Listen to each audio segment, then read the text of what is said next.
Hi, this is Chris, and we are taking a look at questions 12 and 13 here in section 3 of SAT Practice Test 4.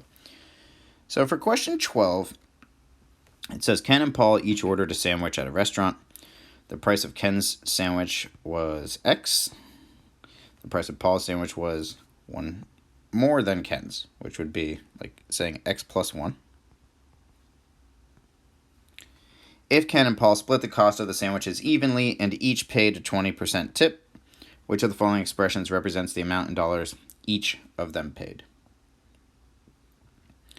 Okay, so we're going to do all the math on this, and I think it's important to show where the correct answer comes from. But I can almost, without doing a calculation, I can almost guarantee, I wouldn't quite guarantee it 100%. I would still on test day do the math to be sure, but I could almost guarantee that the correct answer is going to be answer choice C. Let's talk about why that might be a conclusion I would draw from this, because I think this is an important piece of understanding the test and understanding the test makers in terms of the way that they write questions and, even more importantly, the way that they write answer choices. So a common mistake that you can assume that a lot of test takers would make on this is that they would calculate the total. They would take a look at Ken's sandwich of X and Paul's sandwich of X plus 1 together, and then they would factor in the tip, which means you're adding on 20% to your original bill, which initial amount is always percentage change-wise going to be based off of 100%. So you're multiplying this times 120%, or 1.2, and then distributing that and simplifying and so forth. But remember this, what we have written here, this is our total. And the question is asking for how much each of them paid. So remember, they're splitting the bill. And that means that we would have to take that total amount, which would be the 1.2 times 2x plus 1. That's still our total. And if we distributed that 1.2, that would be, oops, let me write out the result. That would be 2.4x plus 1.2. Again, remember that this is our total. Each of these, it's total. These equations are for the total.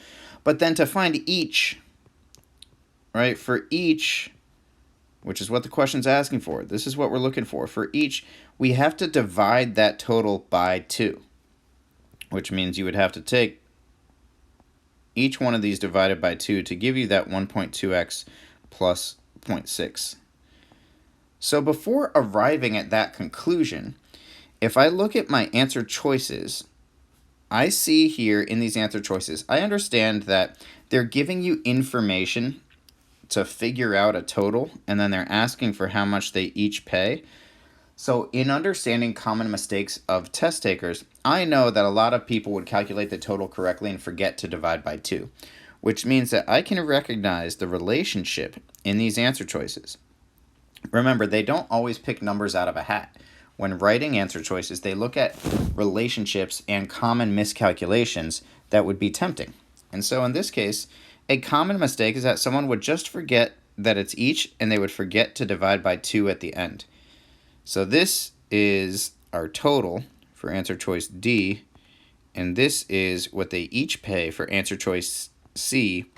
And even without doing the calculations on this question, at a preliminary glance, I say, you know what, I bet you that's the mistake that they're looking for test takers to make, and C is probably the right answer. D is probably the total if they had forgotten to divide by 2 for each of them paying a certain amount. And if you, before doing calculations, can have an inkling of what the correct answer is, that's a really advanced way of processing the test questions and a really advanced way of potentially saving yourself some math, or maybe even coming up with a really great guess on a question that you weren't sure how to do.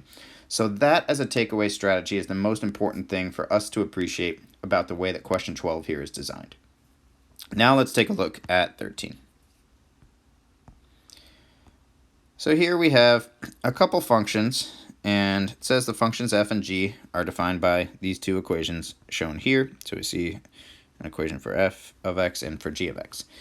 and says the graphs of f and g intersect at the points k0 and negative k0. So intersect, whenever we see the word intersect, we want to think to ourselves set equal, because that's what it means when two functions, whether they're two lines or a line and a parabola, or like two parabolas, or any other complex form of a polynomial. But when you see intersect, you want to think set equal. So let's set these equal to each other. And if we note in our coordinates are always written x comma y. So if this is an xy coordinate and an xy coordinate, these k values represent our x values, which basically means if we can solve for x, then we can answer the question they're asking, which is for the value of k. So in this case, our k is our x. All right, let's set these equal and see if we can solve for x. So we have 8x squared for our f function minus 2 equals, and then we have negative 8x squared plus 2. And here, to combine like terms, we can add 8x squared to both sides. That'll be 16x squared minus 2 equals 2. We can add 2 to both sides. That'll be 16x squared equals 4. Divide by 16.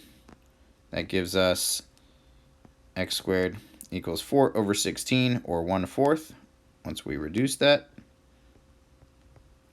And we take the square root of 1/4, and that will give us 1/2 for our value of x, which is in fact our value of k on question 13.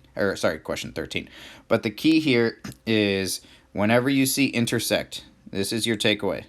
If you see that something is showing two graphs that intersect, as soon as you see that word, you want to set those equations equal and solve.